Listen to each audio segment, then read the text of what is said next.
नमस्कार विद्यार्थी मित्रांनो, मी सहदेव सावके तुम्हा सर्वांचं स्वागत करतो एच जे फार्मा यूट्यूब चॅनलमध्ये.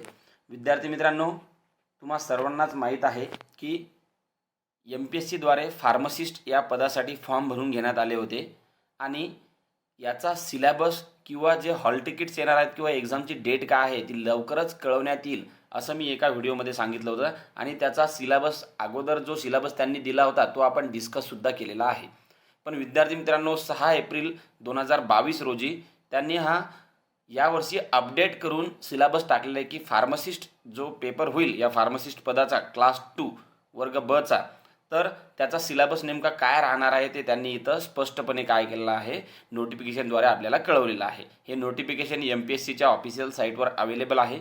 आता विद्यार्थी मित्रांनो, आपण बघूया की एक्झाम कशा प्रकारची राहील आणि एक्झामचा सिलेबस काय राहणार आहे. आलं लक्षात? तर बघा, लेखी परीक्षा ही तुमची 100 मार्काची राहील. आलं लक्षात? ही क्लास 2 वर्ग ब ची फार्मसीची जी एक्झाम आहे ती लेखी परीक्षा ही 100 गुणांची राहील. आलं लक्षात? आणि हा जो त्यांनी अभ्यासक्रम दिलेला आहे या अभ्यासक्रमच्या बेसिसवरच ती एक्झाम राहील. आलं लक्षात? 100 प्रश्न राहतील आणि एका प्रश्नाला 1 गुण असे 100 मार्कचा हा पेपर तुमचा राहील आणि या पेपरसाठी तुम्हाला 1 तास देण्यात येईल. आलं लक्षात? आणि माध्यम तुमचं राहील इंग्रजी आणि MCQ टाईपचे क्वेश्चन्स तुमचे राहतील, मल्टिपल चॉईस क्वेश्चन्स. आलं लक्षात? विद्यार्थी मित्रांनो, या पेपरमध्ये निगेटिव्ह मार्किंगसुद्धा राहणार आहे. तुमचे जर एक क्वेश्चन चुकला तर 25% मार्क्स तुमचे जे मार्क्स तुम्हाला पडलेले आहेत त्यापैकी काय करण्यात येतील, मायनस करण्यात येईल. फॉर एक्झाम्पल, तुमचे जर 4 क्वेश्चन्स चुकले तर तुमचा 1 मार्क काय करण्यात येईल, काटण्यात येईल, जेवढे मार्क तुम्हाला पडलेले आहेत त्या मार्क्समधून. आलं लक्षात? म्हणजे 25% 1/4 निगेटिव्ह मार्किंग या पेपरमध्ये राहील. आलं लक्षात? किंवा तुम्ही एका प्रश्नाला 2-2 आन्सर जर तुम्ही काय केलेले तर टिक केलेले तर ते तुमचा प्रश्न ग्राह्य धरण्यात येणार नाही. आलं लक्षात? अशा प्रकारचे मार्किंग इथे राहील. एक क्वेश्चन जर चुकला तर 0.25 म्हणजेच 1/4 मार्क तुमचे काटले जातील. 4 क्वेश्चन चुकले तेव्हा 1 मार्क तुमचा कटेल. अशा प्रकारची निगेटिव्ह पद्धत राहील. आलं लक्षात? तुमचं जी फायनल लिस्ट राहील तर ती या लेखी परीक्षेच्या आणि याच्यानंतर जी मुलाखत होईल, इंटरव्ह्यू होईल, या दोन्हींचे मार्क तुमचे कॅल्क्युलेट करण्यात येईल आणि त्याच्या बेसिसवर तुमचं सिलेक्शन राहील. म्हणजे जी फायनल लिस्ट राहील तर ती या बेसिसवर राहील. म्हणजे नुसतंच जर तुम्ही फक्त आणि फक्त एक्झाममध्ये क्रॅक झाले, एक्झाम पास झाले, पण इंटरव्ह्यूमध्ये जर तुम्हाला चांगले मार्क्स आले नाही किंवा चांगला इंटरव्ह्यू जर झाला नाही तर तुमचं सिलेक्शन होणार नाही. आलं लक्षात? हे दोन्ही गोष्टी तुम्हाला काय कराव्या लागतील, क्वालिफाय कराव्या लागतील या पोस्टसाठी पात्र होण्यासाठी किंवा पात्र नाही म्हणता येणार, पोस्टमध्ये सिलेक्ट होण्यासाठी. आलं लक्षात? आता विद्यार्थी मित्रांनो, सर्वात महत्त्वाचं म्हणजे या एक्झामचा सिलेबस त्यांनी काय दिलेला आहे. बघा, अगोदर सुद्धा मी आपण हे सिलेबस डिस्कस केलेला आहे. आपण शॉर्टमध्ये हा सिलेबस काय करूया, डिस्कस करूया. बघा, ह्याच्यामध्ये पार्ट 1 आणि पार्ट 2 असे त्यांनी सिलेबसला डिवाइड केलेलं आहे. पार्ट 1 मध्ये त्यांनी फार्मास्युटिक्स, त्यानंतर डिस्पेन्सिंग अँड हॉस्पिटल फार्मसी. आलं लक्षात? तर फार्मास्युटिक्समध्ये तुम्हाला फार्मास्युटिक्सबद्दल सर्व विचारू शकता. डोजेस फॉर्मबद्दल, जे न्यूअर डोजेस फॉर्म आहेत किंवा न्यू ड्रग डिलिव्हरी सिस्टीम्स आहेत. आलं लक्षात?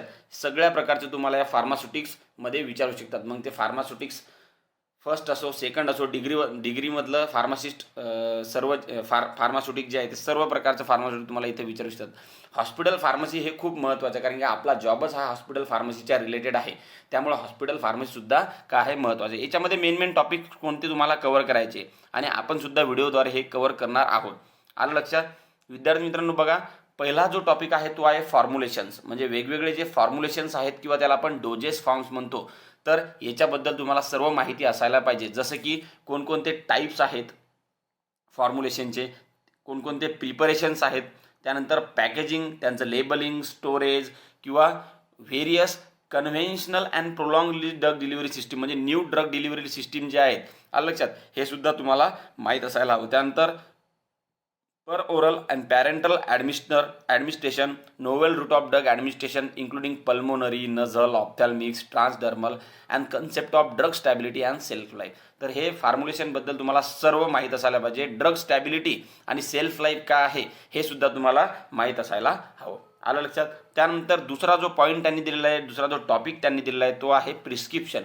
याच्यामध्ये डेफिनेशन्स, प्रिस्क्रिप्शनची डेफिनेशन काय आहे, व्हेरियस पार्ट ऑफ प्रिस्क्रिप्शन, प्रिस्क्रिप्शनमध्ये कोणकोणते पार्ट्स येतात, त्याच्यामध्ये मग इन्स्क्रिप्शन म्हणजे काय, सुपरस्क्रिप्शन म्हणजे काय, आलं लक्षात, सिग्नेचुरा म्हणजे काय, आलं लक्षात, हे सगळ्या गोष्टी तुम्हाला माहीत असायला. त्यांचं फंक्शन काय, म्हणजे ते पार्ट ऑफ प्रिस्क्रिप्शन नेमकं कशासाठी असतं, आलं लक्षात. हँडलिंग ऑफ प्रिस्क्रिप्शन फार्मासिस्टने कसं हँडल करायला पाहिजे, आलं लक्षात. त्यानंतर प्रिस्क्रिप्शन चार्जिंग पॉलिसीज म्हणजे प्रिस्क्रिप्शन चार्ज कसं करायचं, त्याच्यामध्ये चार्ज फ्लोअर स्टॉक सिस्टीम असते, non charge floor stock system असते. हे तुम्हाला हॉस्पिटल फार्मसीमध्ये बघायला मिळेल, हॉस्पिटल या सब्जेक्टमध्ये. Labelling requirement as per the various schedule mention in drug and cosmetic act and it's addendum, म्हणजे कोणत्या शेड्यूलच्या ड्रग्सवर किंवा त्या ड्रग्सच्या कंटेनरवर काय लेबल असायला पाहिजे किंवा जे इन्फॉर्मेशन असायला पाहिजे, लेबलिंग रिक्वायरमेंट असायला पाहिजे, ती काय असायला पाहिजे, आलं लक्षात. जसं की शेड्यूल एचचे ड्रग फक्त आपण डॉक्टरच्या प्रिस्क्रिप्शनद्वारेच द्यायला पाहिजे, विदाऊट प्रिस्क्रिप्शन द्यायला नाही पाहिजे, अशा प्रकारचं त्याच्यावर काय असलं पाहिजे, इन्फॉर्मेशन किंवा लेबलिंग रिक्वायरमेंट असायला पाहिजे. नार्कोटिक अँड सायकोट्रॉपिक सबस्टन्स जे आहेत त्यांच्यावर काय लेबलिंग रिक्वायरमेंट असायला पाहिजे, हे सर्व तुम्हाला माहीत असायला पाहिजे, आलं लक्षात. फार्मसी ॲक्ट 1948 किंवा जे ड्रग अँड कॉस्मेटिक ॲक्ट आहे यांच्या नुसार लेबलिंग रिक्वायरमेंट्स काय असायला पाहिजे, कोणत्या ड्रग्सवर किंवा कोणत्या प्रिपरेशन वगैरे सगळं तुम्हाला काय असायला पाहिजे, माहीत असायला पाहिजे. किंवा इन शॉर्टमध्ये तुम्हाला फार्मसी ॲक्टमध्ये वेगवेगळे जे टर्म्स आहेत किंवा वेगवेगळे जे रूल्स आहेत, डेफिनेशन्स आहेत किंवा सगळं फार्मसी ॲक्ट म्हणजे PJ सुद्धा इथं तुम्हाला थोडंफार करावं लागेल, आलं लक्षात. ड्रग प्राईस कंट्रोल ऑर्डर काय असतं as per regulatory requirement, narcotic and psychotic substance and act and rules हे पण काय आहे, याच्यामधले सुद्धा तुम्हाला डेफिनेशन सगळ्या गोष्टी माहीत असायला पाहिजे, आलं लक्षात.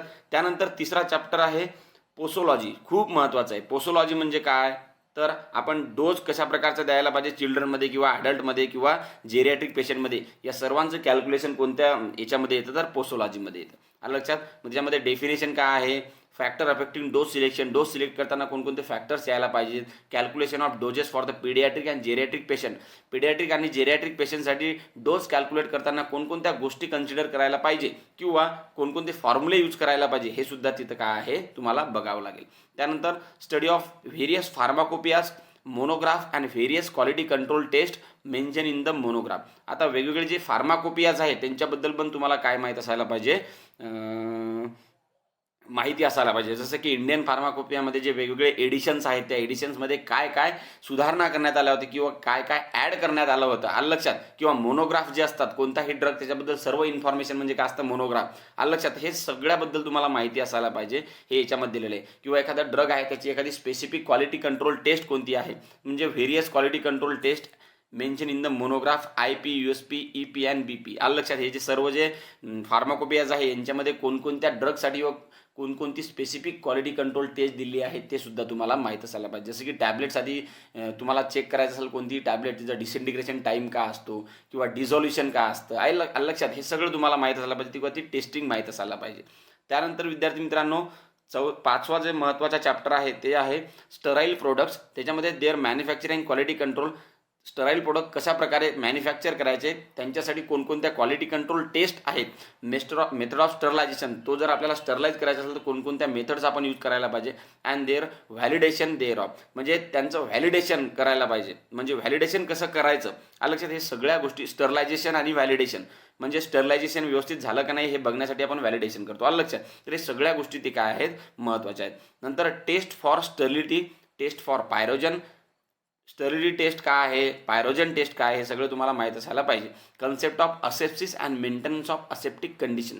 असेप्सिस म्हणजे काय, आलं लक्षात, म्हणजे complete absence of microorganism, याला आपण असेप्सिस म्हणतो. किंवा ही असेप्टिक कंडिशन आपल्याला जर मेंटेन करायची असेल ती कशा प्रकारे करायची हे सुद्धा तुम्हाला माहीत असायला पाहिजे.